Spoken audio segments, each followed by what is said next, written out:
This week on Fantasy Football Reporters, we got a lot to cover. We got Week 4 in review. We got the weekly stat challenge, beasts and busts, a few injury updates. First off, congratulations to Mitch Kirkland, Buzzards Bay, Massachusetts.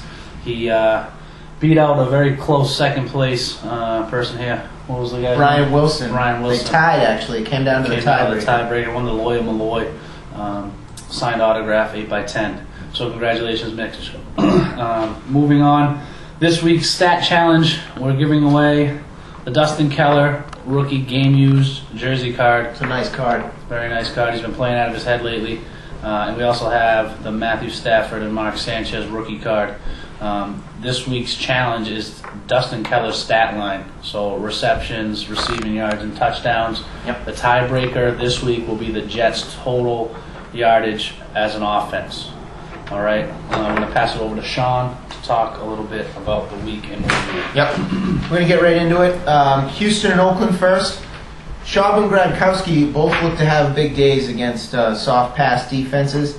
But Schaub only goes for 192 yards, and he did have the 2 touchdowns and no interceptions. Bruce Gronkowski, who I told you to pick up in my waiver wire column, didn't do too bad. He had 278 yards, he had 2 touchdowns, but he did have the 2 interceptions. If you were watching that game, you didn't know what was going on with the running back situation over in Houston. Frank, you want to talk a little bit about that?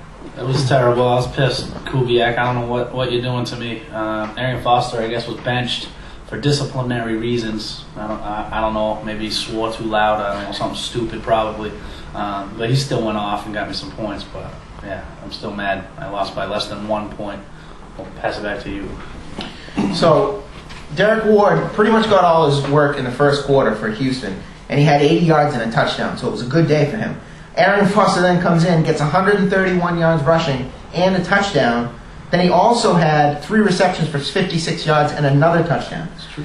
McFadden on the other sideline, not so hot with only 47 yards on the ground, but he made up for it with 6 receptions for 82 yards. And Zach Miller finally has a breakout game with 11 receptions for 122 yards and a touchdown. Moving on to the Jets and the Bills.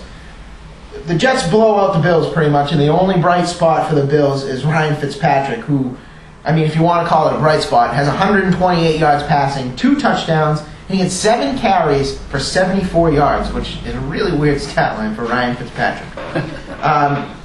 As for the Jets, Tomlinson and Green both go for over 100 yards, but Tomlinson gets the 2 touchdowns. Santonio Holmes comes back next week, so be on alert for that. It's going to lower Braylon Edwards and the other receivers' value a little bit, as Sanchez is going to look to spread the ball around a little bit more in the passing game. Moving on to Arizona and San Diego. San Diego blows them out as the Cardinals and the new Buffalo Bills sit them all. Frank, you agree? I do. Derek Anderson's terrible. I feel bad for Larry Fitzgerald, the really only bright fantasy football player on the entire team, but no one throwing on the ball. Max Hall tried to get it to him a few times, but yeah, terrible. Rivers lights it up, goes 15 for 20, only misses 5 passes all day, 241 yards, 2 touchdowns. And Tolbert goes ahead and gets 100 yards even and gets a touchdown. Frank, what's the deal with the running back situation over there? I don't know. I think it's weird. Honestly, Ryan Matthews seems to be doing good. Maybe it's because he was banged up. They wanted to give him some more rest. Ryan Matthews came in, got a garbage touchdown, did all right. I don't know why they started Tolbert. They said Matthews was good to go. He was probable on the injury report. Yeah, it's kind of a weird situation. With that, we're going to pass it over to Frank for the beasts and busts. We'll talk about this week's beasts. Sean already talked about a few of them. Peyton Manning and Kyle Orton. Moving on, he had T.O. lighting it up. Really had a big game, 222 yards receiving, so he did really good. Reggie Wayne set the franchise record with 15 catches, 196 yards. He did lose a crucial fumble late in the 4th or middle of the 4th, which was kind of a tough play. Antonio Gates, 144 yards, 2 touchdowns. And Sean already talked about Rivers only missing 5 passes. So those 2 guys, look for them to hook up all year. LT and Arian Foster. LT had 133 yards, Arian Foster 131. Moving on to some busts.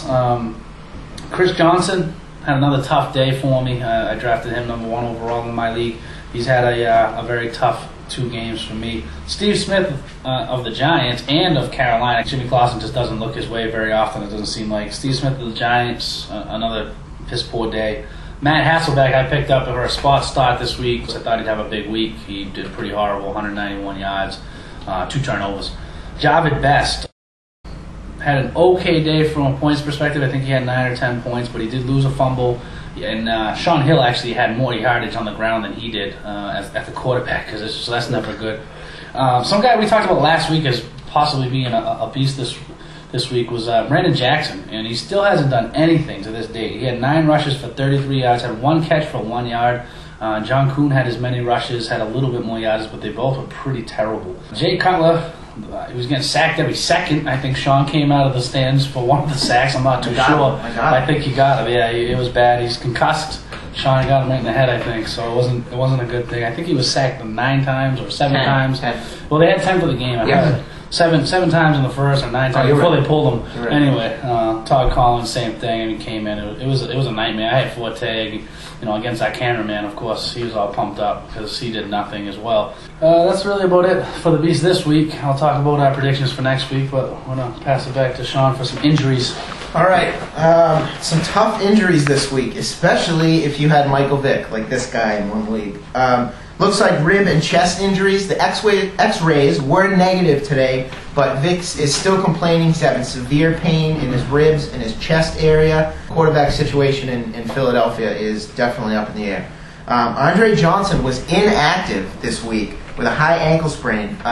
He said all week that he was going to play, but I guess in warm-ups on Sunday, he just couldn't do it. So you want to watch his status again on Sunday, especially. Make sure he's making it through the warm-up and make sure he plays.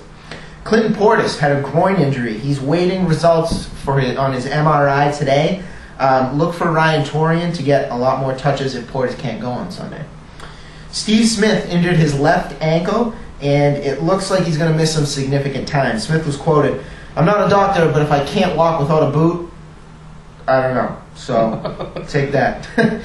Jay Cutler, like Frank said, left the game with a concussion. And the Bears also, Todd Collins went down. He came in for Cutler, and he also went down. So look for Cutler to try and come back ASAP. But with the concussions being a big thing this year in the NFL, you want to check his status, make sure that he's passing concussion tests throughout the week. And right now, I'm going to toss it over to Frank. Actually, we're going to talk a little bit about the Week 5 predictions, beasts and busts. This week, we got MJD versus Buffalo, who let up 2 different 100-yard running backs this week, as Sean already talked about. Ahmad Bradshaw, we expect him to do very good this week against Houston. I think he's going to catch a lot of balls out of the backfield. I think he's going to do pretty good this week, and he's looked really good this past week. Peyton versus KC, Peyton Manning versus Kansas City. He's going to have a great week again. Sam Bradford versus Detroit has been putting up some good numbers, so I think that's going to be a little bit of a shootout. Sean Hill should have a good day as well against St. Louis in the same game. So look for Sam Bradford and Sean Hill to put up some good numbers. And Sean Hill's played great, and Sam Bradford's actually played great as a rookie as well. Roddy White versus Cleveland. Cleveland's just, has been terrible. They did get a win this week, so congratulations to you guys. Calvin Johnson, again, for the same reason we just talked about, playing St. Louis. I think that game will be a little bit of a shootout.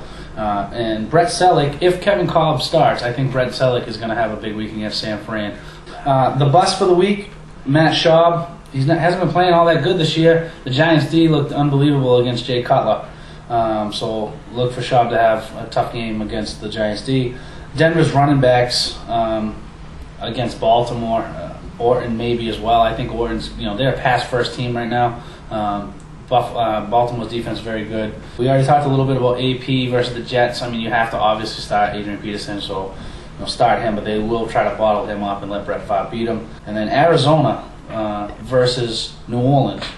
I think their whole team, just as Buffalo last week, you should think about sitting them. We already talked about Derek Anderson. Feel bad for Fitzy. Sorry, buddy. I don't know what to tell you. And then Peyton Hillis versus Atlanta. I think the cat's out of the bag. The guy's good. He's a great running back. I think Atlanta's going to be ready for him this week. So, moving on, we have the bonehead play of the week. I think the biggest bonehead play of the week has to belong to Nate Clements. But if you didn't see the play, you can see it here. It was about 1 minute and 30 seconds left in the game, and Atlanta was down. Matt Ryan threw across his body, and Nate Clements made a great play, picked it off, started running it back instead of just going to the ground, and didn't realize someone was right behind him and got stripped and lost the ball. And then Atlanta got the ball back, drove down the field, and kicked the last second field goal to win the game. So in studio, live in studio, we have Nate Clements here today. Nate, let me ask you, what were you thinking about on that play? I just wanted to score a touchdown. I mean, you made a great play on the ball. It was an awesome play. Thanks. I know. But why didn't you go down to the ground? I wanted to score a touchdown. Did you really need a touchdown at that point in the game? I mean, dude, it's not like we lost the game, right? I wanted to score a touchdown. Well, you guys lost. You absolutely 100% lost because of you. You know, all the glory is in the touchdown, so, I just want to score a touchdown. Chicks dig the touchdowns? That's right. All right. Well, you made a great play on the ball. I don't know why you didn't just go down. I wanted to score a touchdown. Right. I told you that already, I thought. No, I don't agree with you, what your commentary is saying right now.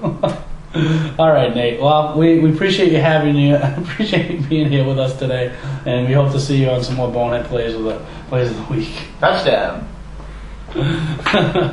From all of us at Fantasy Football Reporters, thank you. Have a great night. Nate Clements, thanks for being here. Check out the site, www.fantasyfootballreporters.com. Stay classy, Nate Clements.